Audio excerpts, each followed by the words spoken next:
When drawing a character's nose, I still see a lot of artists struggling with two major things.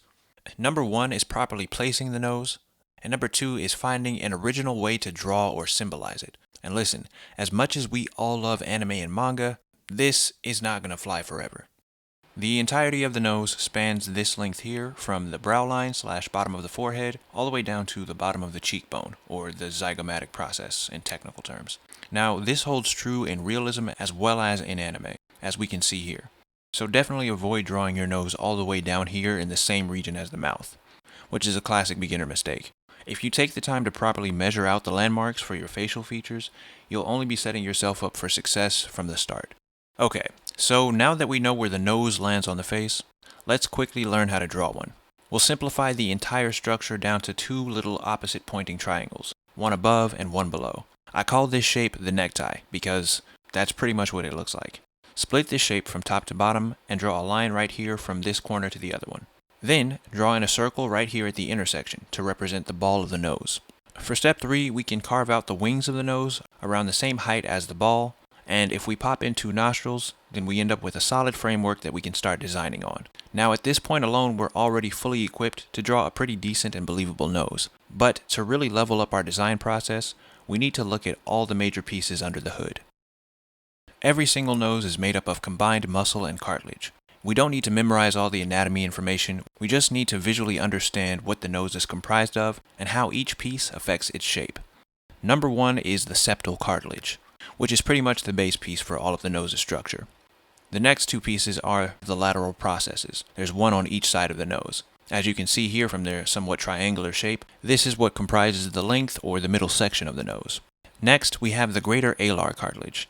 Now, this is somewhat of a complex shape to wrap your brain around, but as we visualize it here from every angle, you can really see the way that it aids in forming the shape and contours of the ball of the nose as well as the wings.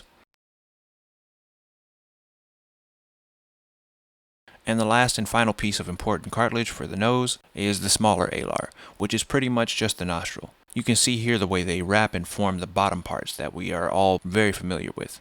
Now, I realize a lot of these shapes seem complex or maybe daunting to try and wrap your brain around, but don't let them fool you. These are shapes that can be easily mastered with a little bit of practice, which is why it's so important to get your daily or weekly reps in when it comes to drawing shapes and forms in perspective. Now that we know how to accurately build a nose, it's time to apply our own unique style to the way we describe it. We'll continue on with Tanjiro here as our case study. You can see from pretty much every angle that the primary emphasis for Tanjiro's nose design is pretty much just the greater alar represented by this little curve and a dash for the nostril. No matter what direction we draw him from, we can still apply this necktie shape to find the structure and positioning of his nose. Now obviously in anime, this is an extremely popular design choice for these types of noses, but the thing to remember is that a lot of planning and placement goes into this design before they just draw it on the face, and that's why laying out the landmarks are important. And that is that. In just a few easy steps, we've turned a simple necktie shape into a stylized, demon-sniffing nose. So lastly, just a quick announcement.